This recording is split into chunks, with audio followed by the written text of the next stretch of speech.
Hi friends, good morning to all. இன்றைக்கி நம்ம என்ன வீடியோ பார்க்க போகிறோன்னா, கூட்டுறவு மேலாண்மையில் பார்ட் பி வீடியோ. ஏற்கனவே பார்ட் ஏ வீடியோ நான் போட்டிருக்கேன், அதை நீங்கள் பார்க்காதவங்க டிஸ்கிரிப்ஷனில் கொடுக்குறேன், பார்த்துக்கோங்க. ஸோ இதில் என்னென்ன டாபிக்ஸ் கவர் ஆகுதுன்னு பார்த்தோம்னா, ஐசிஏ பிரின்சிபல்ஸ் அண்ட் வேல்யூஸ். போன வீடியோவில் ஒரு இன்ட்ரடக்ஷன் மாதிரி தான் நம்ம பார்த்துருந்தோம். ஸோ இந்த வீடியோவை ஸ்கிப் பண்ணாமல் பாருங்கள், இதில் முக்கியமான டீட்டெயில்ஸ் எல்லாமே இதில் தான் வரப்போகுது. ஸோ ஐசிஏவை பற்றி ஃபுல்லாக நம்ம டீட்டெயிலாக பார்க்க போகிறோம். அதோட ஹிஸ்ட்ரியிலேருந்து, அவங்களோட பிரின்சிபல்ஸோட எவாலுவேஷன்லேருந்து, அவங்க என்னென்ன வேல்யூஸ் கொடுத்துருக்காங்கன்ற வரைக்கும் நம்ம இந்த வீடியோஸை ஃபுல்லாக பார்க்கலாம். போன வீடியோவில் சொன்ன மாதிரி 2025 கூட்டுறவு சர்வதேச கூட்டுறவு ஆண்டை பற்றி சொல்கிறேன்னு சொல்லியிருந்தேன் இல்லையா. ஸோ அதுவும் இந்த வீடியோவில் நம்ம கண்டினியூ பண்ண போகிறோம். வீடியோவில் மறக்காமல் சப்ஸ்கிரைப் பண்ணுங்கள், லைக் பண்ணுங்கள், ஷேர் பண்ணுங்கள், உங்கள் ஃப்ரெண்ட்ஸுங்களுக்கும் ரெஃபர் பண்ணுங்கள். ஃப்ரெண்ட்ஸ், நம்ம டைம் வேஸ்ட் பண்ணாமல் நம்ம டாபிக் உள்ளே போயிடலாம். ஓகே, இந்த வீடியோவில் நம்ம என்னென்ன டாபிக்ஸ் கவர் பண்ண போகிறோம்னு பார்த்தீங்கன்னா, ஐசிஏவோட வரலாறு ஃபுல் டீட்டெயில்ஸ் பார்க்க போகிறோம். ஐசிஏவோட கொள்கைகள் மற்றும் அதன் 4 நிலைகளுடைய பரிணாமம் பார்க்க போகிறோம். ஐசிஏவோட வரையறை, ஐசிஏவோட மதிப்புகள், ஐசிஏவோட சிறப்பம்சங்கள், அப்புறம் 2025ஆம் ஆண்டை வந்து சர்வதேச கூட்டுறவு ஆண்டுன்னு வந்து அறிவிச்சிருக்காங்க இல்லையா. ஸோ அந்த டீட்டெயில்ஸும் நம்ம பார்க்க போகிறோம். ஐசிஏ இன்டர்நேஷ்னல் கோஆப்ரேட்டிவ் அலையன்ஸ், சர்வதேச கூட்டுறவு மன்றம்னு நம்ம சொல்கிறோம் இல்லையா. இது வந்து எப்படி உருவாச்சுன்னு பார்த்தீங்கன்னா, ஐரோப்பிய நாடுகளில் தொழில் புரட்சி 1760 1840 நடந்த தொழில் புரட்சியை பற்றி நம்ம கேள்விப்பட்டிருப்போம், ஹிஸ்ட்ரியில் படிச்சிருப்போம். அது எதனால் உருவாச்சுன்னு பார்த்தீங்கன்னா, பிரிட்டனில் புதிய உற்பத்தி முறை, அதாவது இயந்திரங்களை நிறைய கண்டுபிடிச்சாங்க. இது என்ன பண்ணுச்சுன்னு பார்த்தீங்கன்னா, பொருளாதாரம், அரசியல், சமூகம், சுற்றுச்சூழல் இது எல்லாத்தையுமே ஒரு சேஞ்சஸ் கொண்டு வந்தது. நெசவு, இயக்க ஆற்றல், நிலக்கரி, இரும்பு, போக்குவரத்து, தகவல் தொடர்பு, இந்த எல்லா ஃபீல்டுலேயும் வந்து இன்வென்ஷன்ஸ் நிறைய உருவாக்குனதுனால நிறைய சேஞ்சஸ் பொருளாதாரத்தில் உண்டாச்சு. இது யாருக்குன்னா செல்வந்தர்களுக்கு நல்ல விஷயமா இருந்தது. பட் ஏழ்மை நிலையில் இருக்கிறவங்களால இதை தாக்குப்பிடிக்க முடியல. ஏன்னா நிறைய மிஷினரிஸ் கண்டுபிடிச்சனால மக்களோட, அதாவது ஏழ்மை நிலையில் உள்ள மக்களுக்கு வந்து வேலைவாய்ப்பு வந்து கொஞ்சம் கம்மியாயிடுச்சு. ஐரோப்பா, அமெரிக்கா, இந்தியா, சீனா, உருசியா, ஜெர்மனி போன்ற நாடுகள்லேயும் வந்து இந்த சேஞ்சஸ் வந்து கொண்டு வந்தாங்க. இதனால் முதலாளித்துவ பொருளாதாரம் எதிராக பொது உடைமை சிந்தனைகள் தோன்றியது. 1700களிலே வந்து நிறைய இந்த தொழில் புரட்சி மூலிமா நிறைய பிரச்சனைகள் வந்திருந்தாலும், நிறைய ஒரு அமைப்புகள் ஏற்பட்டிருந்தாலும், 1844 ராக்டெல் முன்னோடிகள் ஏற்படுத்தின இந்த கூட்டுறவு அமைப்பை வந்து நம்ம பெரிய விஷயமா பேசலாம். ஏன்னா அவங்க தான் தத்துவங்கள் உருவாக்கி இதுக்கான வரையறை கொடுத்து இந்த மாதிரி ஒரு கூட்டுறவு அமைப்பு உருவாக்கணும், அப்போ தான் எல்லாருமே ஒற்றுமையாக எல்லாருக்குமே எல்லாமே சமமாக கிடைக்கும் அப்படின்ற விஷயத்தை அவங்க முன்னெடுத்துட்டு போனாங்க. ஸோ அதனால தான் நம்ம ராக்டெல் முன்னோடிகளை முதல் விஷயமாக வந்து இதில் வந்து பேசுகிறோம். ஸோ இந்த மாதிரி விஷயங்கள் உருவாகினால தான் நமக்குன்னு ஒரு அமைப்பு வேணும். ஸோ கூட்டுறவு எல்லாருக்கும் கிடைக்கணும் அப்படின்ற ஒரு விஷயத்தை முன்னெடுத்து கொண்டு போகணுன்ட்டு தான் நமக்கு இந்த இன்டர்நேஷ்னல் கோஆப்ரேட்டிவ் அலையன்ஸ் உருவாகுச்சு. தேச கூட்டுறவு காங்கிரஸ் மாநாடு வந்து லண்டனில் ஸ்டார்ட் பண்ணாங்க. 1895 ஆகஸ்ட் 19 23, அதாவது 5 நாள் தொடர்ந்து நடைபெற்றது. உலக அளவில் அரசு சாரா கூட்டுறவு அமைப்பாக இது இருக்குது அப்படின்றத அவங்க வலியுறுத்தினாங்க. வரையறை மற்றும் கூட்டுறவு கொள்கைகளை அவங்க உருவாக்கி வச்சுருந்தாங்க. ராச்சரல் பைனர்ஸோட கொள்கைகள் தான் முதல்ல அவங்க யூஸ் பண்ணது. சமூக பொருளாதார பண்பாடுகளின் மேம்பாடு அப்படின்றத இந்த கூட்டுறவு அமைப்பு மூலமாக அவங்க என்ன பண்ணாங்க, எல்லா விஷயங்களும் எல்லாருக்கும் வந்து போய் சேரணும் அப்படின்ற ஒரு விஷயத்த சொன்னாங்க. கூட்டுறவுக்கான வழிமுறைகள் இதுதான் அப்படின்றத அவங்க மென்ஷன் பண்ணி இந்த அமைப்பு இப்படி தான் செயல்பட போகுதுன்ற விஷயங்களை அங்கே முன்னெடுத்து சொன்னாங்க. ஐசிஏ வரலாற்றில் முக்கிய நிகழ்வுகளை நம்ம பார்க்க வேண்டியது பார்த்திங்கன்னா, 1895 இங்கிலாந்து லண்டனில் ஆகஸ்ட் 19 நிறுவப்பட்டது. 1922 சர்வதேச கூட்டுறவு வங்கி குழுவை அவங்க நிறுவனாங்க. 1923 முதல் கூட்டுறவு தினம் கொண்டாடப்பட்டது. அப்போ தான் நம்ம வந்து 1921 கூட்டுறவுக்கான ஃப்ளாக் உருவாக்குனாங்க சொல்லியிருந்தேன் இல்லையா. ஸோ அவங்க வந்து 23 தான் அந்த ஃப்ளாகை வச்சு அந்த தினத்தில் வந்து யூஸ் பண்ணாங்க. 1925 தான் அந்த கூட்டுறவு கொடியை இவங்க ஐசிஏ என்ன பண்ணியிருக்காங்க, அங்கீகாரம் செஞ்சுருக்காங்க. இந்த டைமில் உங்களுக்கு ஒரு கேள்வி என்னென்னா, ஐசிஏவோட கொடியை வடிவமைச்சர் யாருன்னு போன வீடியோவில் சொல்லியிருந்தேன், அவர் பேர் என்னன்றது எனக்கு கமெண்ட்டில் பண்ணுங்கள். 1937 ஐசிஏ தனது முதல் கூட்டுறவு கொள்கைகளை மறு ஆய்வு செய்தது. 15வது பாரிஸ் மாநாட்டில் இது நடந்தது. என்னென்னா, ராச்சரல் பைனர்ஸோட கொள்கைகளை தான் அவங்க வச்சு யூஸ் பண்ணிட்டு இருந்தாங்க இல்லையா. ஸோ அடுத்தது 37 இந்த நிலைமைக்கு ஏற்ற மாதிரி அதை நம்ம மாற்றிக்கலாம் அப்படின்றத ஃபஸ்ட்டு வந்து இதை என்ன பண்ணாங்க, அமெண்ட்மெண்ட் பண்ணாங்க. 1966 இந்த அமெண்ட் பண்ண ஒரு விஷயத்தை திருப்பி வந்து கொள்கைகளை மறு ஆய்வு செய்து வெளியிட்டாங்க. 1982 பார்த்தீங்கன்னா அவங்க தலைமுகமாக வந்து லண்டனில் இருந்து சுவிட்சர்லாந்து ஜெனீவாவுக்கு மாறினாங்க. 1995 திருத்தப்பட்ட கூட்டுறவு கோட்பாடுகள் மற்றும் மதிப்புகளை ஏற்றுக்கொண்டது மற்றும் சமூகத்திற்கான அக்கறை என்ற 7வது கொள்கையையும் அதில் சேர்த்தாங்க. ஆக்சுவலி 1995 ஆண்டு வந்து பார்த்திங்கன்னா அவங்க 100வது வருஷத்தை கொண்டாடிட்டு இருக்காங்க. ஸோ அந்த டைம் தான் வந்து இந்த கூட்டுறவுக்கான 7வது கொள்கையும் சேர்த்துருந்தாங்க. 2009 ஐநா சபை சர்வதேச கூட்டுறவு ஆண்டாக 2012 அறிவிச்சிருந்தாங்க. திருப்பியும் 2013 தலைமையகத்தை அவங்க மாற்றினாங்க. எங்கன்னா புருசல்ஸ், பெல்ஜியமில் மாற்றினாங்க. நெக்ஸ்ட்டு கூட்டுறவு தத்துவங்களோட 4 நிலைகள், அதாவது அதோட பரிணாமங்களை நம்ம பார்க்க போகிறோம். முதல் பரிணாமம் எப்போ நடந்ததுன்னா 1844 ராக்டேல் தத்துவங்கள் அப்படின்னு சொல்லுவோம் இல்லையா. அவங்க வந்து 10 விதமான தத்துவங்களை வந்து கொடுத்துருந்தாங்க. முதலீட்டிற்கு அளவான வட்டி, கலப்படம் இல்லாத பொருள், சரியான எடை மற்றும் அளவு, ரொக்க விற்பனை, கொள்முதலுக்கு ஏற்ப லாபம், ஒரு நபர் ஒரு வாக்கு, தேர்தல் மூலம் நிர்வாக குழு, நிதிநிலை அறிக்கையை உறுப்பினர்களுக்கு அளித்தல், கூட்டுறவு கல்விக்கு ஒதுக்கீடு, அரசியல் மற்றும் மத சார்பின்மை. இந்த 10 தத்துவங்களை அவங்க வந்து சொல்லியிருந்தாங்க. இதன்படி தான் இந்த அமைப்பு இருக்கும் அப்படின்ற விஷயத்தை அவங்க முன்னெடுத்து கொண்டு போனாங்க. அதன்படியே அவங்க என்ன பண்ணாங்க, ஃபாலோ பண்ணாங்க.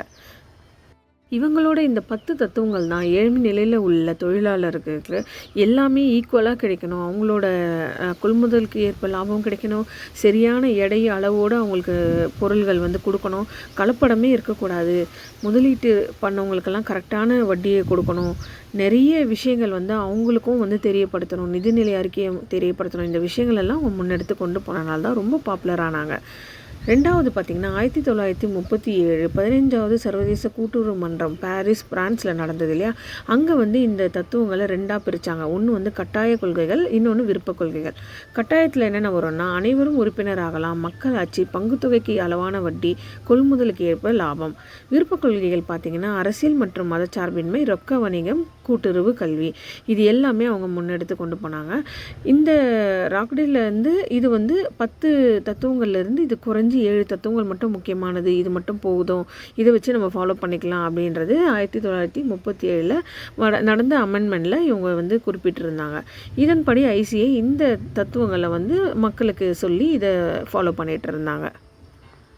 சரி, இந்த தத்துவங்கள்லாம் கரெக்டாக நம்ம எல்லாருக்கும் போய் சேருதா, எல்லாரும் இதை புரிஞ்சுக்க முடியுதா, இது கூட்டுறவை பற்றி எல்லாருக்கும் தெரியுதா அப்படின்றதுக்காக ஒரு குழுவை நியமிச்சிருந்தாங்க. அவங்க யாருன்னு பார்த்திங்கன்னா டிஜி கார்வே குழு. 1966 23வது சர்வதேச கூட்டுறவு மன்றம் ஆஸ்திரியா வியன்னாவில் நடந்தது. அப்போ தான் டிஜி கார்வே குழு சொன்னாங்க இந்த 7 விதமான, அதாவது விருப்ப கொள்கைகள், கட்டாய கொள்கைகள் அப்படின்னு சொல்கிறோம் இல்லையா, அதில் வந்து இது மட்டும் போதும், 6 விதமான கொள்கைகளை மட்டும் நம்ம எடுத்துக்கலாம் அப்படின்னு சொல்லிட்டு தன்னிச்சையாக அனைவரும் உறுப்பினராகலாம், மக்களாட்சி முறை நிர்வாகம், பங்கு முதலீட்டுக்கு அளவான வட்டி, நியாய அடிப்படையில் லாபப்பிரிவு, கூட்டுறவு கல்வி, கூட்டுறவுகளிடையே கூட்டுறவு அப்படின்ற விஷயத்தை அவங்க கொண்டு வந்து சொன்னாங்க. இந்த விஷயங்கள் மக்கள்கிட்ட போனால் போதும், நம்ம கூட்டுறவு அமைப்பை சரியாக நடத்தி கொண்டு போகலாம் அப்படின்னு சொல்லிட்டு ஏற்கனவே இருந்த அந்த அமெண்ட்மெண்ட்டையும் மாற்றி 6 வித தத்துவங்களை மட்டும் நம்ம முறையாக கொண்டு போகலாம் அப்படின்ற விஷயத்த 1966 நடந்த அந்த மாநாட்டில் வந்து அவங்க முன்னெடுத்து கொண்டு போனாங்க. ஐசிஐ வந்து முன்னெடுத்தாங்க.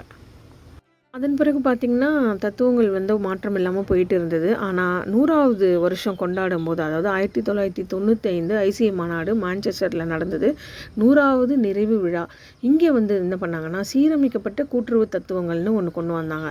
தன்னிச்சையாக தடையின்றி உறுப்பினராதல், ஜனநாயக முறையில் நிர்வாகம், உறுப்பினர் பொருளாதார முன்னேற்றத்தில் பங்கு, சுயாட்சியும் சுதந்திரமும், கூட்டுறவு கல்வி மற்றும் பயிற்சி, கூட்டுறவுகளிடையே கூட்டுறவு, சமுதாய நலனில் ஈடுபாடு. போன 6வது தத்துவத்திலேருந்து இங்கே ஒன்று ஆட் பண்ணியிருக்காங்க. என்னென்னா சமுதாய நலனின் ஈடுபாடை மட்டும் இதில் ஆட் பண்ணி, இதுதான் இனிமேல் நமக்கு இருக்கிற கொள்கை தத்துவங்கள், இதை ஃபாலோ பண்ணாலே போதும் அப்படின்னு சொல்லிட்டு ஐசிஐ வந்து 100வது நிறைவு விழாவில் இந்த அமெண்ட்மெண்ட்டை கொண்டு வந்தாங்க. இந்த அமெண்ட்மெண்ட்டுக்கு அப்புறம் தான் கருப்பொருளாக சமூக பொருளாதார பண்பாடுகளின் மேம்பாடு அப்படின்னு சொல்லிட்டு இந்த 100வது நிறைவு விழாவில் அவங்க கருப்பொருள் வந்து மென்ஷன் பண்ணியிருந்தாங்க. அந்த தத்துவங்கள் அமெண்ட் பண்ணதும் இல்லாமல் வரையறையும் சொல்லியிருந்தாங்க, மதிப்பீடுகளும் அப்படின்ற ஒரு விஷயங்களையும் வந்து அவங்க முன்னெடுத்து கொண்டு போனாங்க. வரையறைகள் பார்த்திங்கன்னா டெஃபினேஷன்ஸ், மதிப்பீடுகள்னால் வேல்யூஸ். கூட்டுறவு பற்றியான மதிப்பீடுகளும் வரையறையும் அவங்க சொல்லியிருந்தாங்க. என்னென்னு பார்த்திங்கன்னா உறுப்பினர்கள் தாமாகவே முன்வந்து சமூக பொருளாதார பண்பாட்டு தேவைகள் மற்றும் நோக்கத்தையும் நிறைவேற்ற மக்களாட்சி முறையில் இயங்கும் ஒரு பொது அமைப்பு கூட்டுறவு ஆகும் அப்படின்ற டெஃபினேஷன் கொடுத்துருந்தாங்க. மதிப்பீடுகள் என்ன சொல்லியிருந்தாங்கன்னு பார்த்திங்கன்னா சுய உதவி, சுய பொறுப்பு, ஜனநாயக பண்பு, சமத்துவம், சமபங்கு மற்றும் ஒற்றுமையை இந்த அமைப்பு உருவாக்கி கொடுக்கும் அப்படின்னு சொல்கிறாங்க. இதுவே உறுப்பினர்களின் நெறிமுறை மதிப்புகளாக நேர்மை, வெளிப்படைத்தன்மை, சமூக கடமை மற்றும் அனைவர் மீதான அக்கறை என்பது வலியுறுத்தப்படுகிறது. ஸோ கூட்டுறவோட எத்திக்ஸ் வந்து இப்படி தான் இருக்கும் அப்படின்ற விஷயத்தை அவங்க அழுத்தமாக அதில் பதிவு செஞ்சாங்க. 2012ஆம் ஆண்டு தான் நம்ம சர்வதேச கூட்டுறவு ஆண்டுன்னு சொல்லியிருப்பாங்க. இது எப்போ சொல்லியிருப்பாங்கன்னு பார்த்தீங்கன்னா 2009 நடந்த மாநாட்டில் சொல்லியிருப்பாங்க. 2024 ஒரு மாநாடு நடந்திருக்கு. அங்கே வந்து என்ன சொல்லியிருக்காங்கன்னா ஐநா மூலயமா நடந்த சர்வதேச கூட்டுறவு ஆண்டு பார்த்திங்கன்னா 2025 மென்ஷன் பண்ணி சொல்லியிருக்காங்க. 28 நவம்பர் 2024 இந்தியாவில் புதுடெல்லியில் உள்ள ஐசிஏ உலகளாவிய கூட்டுறவு மாநாடு மற்றும் பொது சபை அதிகாரப்பூர்வமாக தொடங்கப்பட்டது. 4 மாநாட்டு தூண்களில் கவனம் செலுத்தி கூட்டுறவுகள் அனைவருக்கும் செழிப்பை எவ்வாறு உருவாக்குவது என்பதை பற்றி விவாதித்து 100 நாடுகளின் பிரதிநிதிகளை இந்த மாநாட்டில் ஈர்த்தது. இந்த விஷயங்கள் பார்த்திங்கன்னா நவம்பர் மாதம் நடந்திருக்கு.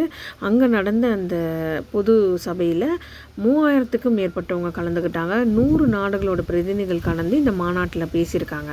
இவங்க 4 மாநாட்டு தூண்கள்னு சொல்கிறாங்க இல்லையா, அது வேறு ஒன்றும் இல்லை. இந்த சர்வதேச கூட்டுறவு மன்றம் பார்த்திங்கன்னா இப்போ வந்து பெல்ஜியம் புருசெல்ஸில் இருக்குது. அதுதான் தலைமையகமாக இருக்குது. நம்மளோட 4 தூண்கள் சொல்கிறது பார்த்திங்கன்னா பிராந்திய அலுவலகங்களை அவங்க சொல்கிறாங்க. அந்த பிராந்திய அலுவலகங்களும் கலந்து கொண்டது இந்த மாநாடுல அப்படின்னு சொல்கிறாங்க. கூட்டுறவு அடையாளத்தை மீண்டும் உறுதிப்படுத்துதல், ஆதரவு கொள்கைகளை செயல்படுத்துதல், வலுவான தலைமையை உருவாக்குதல் மற்றும் நிலையான எதிர்காலத்தை உருவாக்குதல் தான் இந்த பொது சபையில் முன்னெடுத்து கொண்டு போன விஷயங்கள். பிராந்திய நிறுவனங்கள் என்னென்னு பார்க்கலாம். அதை தான் 4 தூண்கள்னு சொல்கிறோம். ஒன்று வந்து ஐசிஏவோட ஆசிய பசிபிக், இந்தியாவில் புதுடெல்லியில் இருக்குது. ஐசிஏவோட ஆஃப்ரிக்கா அந்த பிராந்திய நிறுவனம் எங்கன்னா கென்யா நைரோபியில் இருக்குது. ஐசிஏ வந்து ஐரோப்பா பிரான்ச் எங்கே இருக்குன்னா பிரசல்ஸ் பெல்ஜியமில் இருக்குது. ஐசிஏவோட அமெரிக்கா வந்து சான் ஜோஸ் கோஸ்டாரிக்காவில் இருக்குது. இந்த 4மே வந்து ஐசிஏவோட 4 தூண்கள்னு நம்ம வந்து சொல்லலாம்.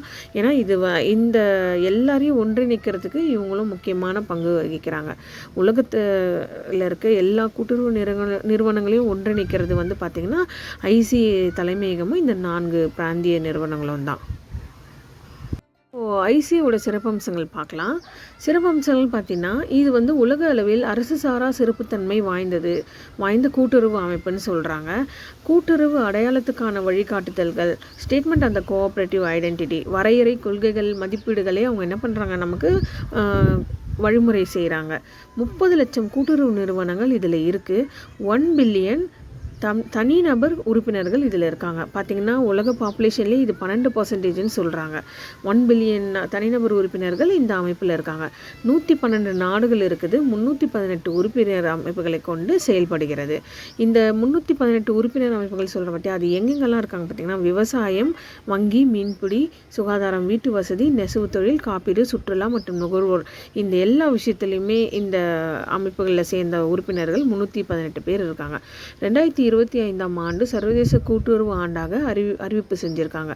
அது பற்றின விஷயங்களை நம்ம இப்போ பார்க்கலாம். 2025ஆம் ஆண்டு சர்வதேச கூட்டுறவு ஆண்டாக அறிவித்தாங்க இல்லையா, இந்த மாநாடு நடந்த இடத்துக்கு பிரதமர் மோடி அவர்களும் போயிருந்தாங்க. இந்தியாவை பொறுத்தவரை கூட்டுறவுகள் ஒரு வாழ்க்கை முறை, கூட்டுறவு மனப்பான்மை நாட்டின் வாழ்க்கையாக இருக்கும் என்றும் 2025ஆம் ஆண்டை சர்வதேச கூட்டுறவு ஆண்டாக அறிவித்ததற்கும் பிரதமர் மோடி அவர்கள் நன்றி தெரிவித்தார். இந்த ஐஒசி அதாவது இன்டர்நேஷனல் இயர் ஆஃப் கோஆபரேட்டிவ்ஸில் நாம் கூட்டுறவு உணர்வை வலுப்படுத்துவோம், கூட்டுறவு மனப்பான்மையுடன் முன்னேறுவோம், அதிகாரம் பெறுவோம், வளமாக இருப்போம் என்றும் அவர் கூறினார்.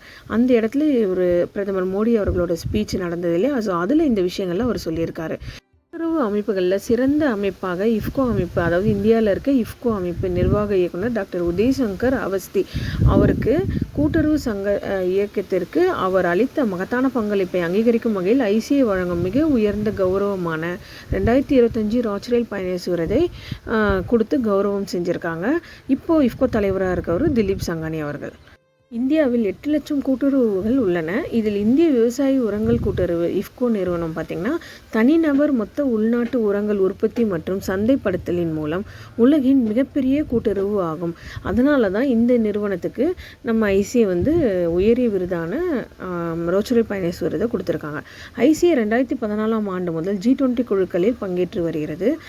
ஐசிஏவோட தலைவர் பார்த்திங்கன்னா 2024 படி டாக்டர் ஏரியல் குவார்கோ, இயக்குனர் ஜெனரலாக இருக்கவர் ஜெரோன் டக்ளஸ். ஐஒய்சி 2025 கருப்பொருள் பார்த்திங்கன்னா கூட்டுறவுகள் ஒரு சிறந்த உலகத்தை உருவாக்குது அப்படின்றத கருப்பொருளாக 2025ஆம் ஆண்டு சர்வதேச கூட்டுறவு ஆண்டுக்கான கருப்பொருளாக இந்த மீட்டிங்கில் சொல்லியிருக்காங்க. ஐசிஐ பற்றின இந்த தகவல்கள் எல்லாம் உங்களுக்கு ரொம்ப பயனுள்ளதாக இருக்கும்னு நான் நம்புகிறேன்.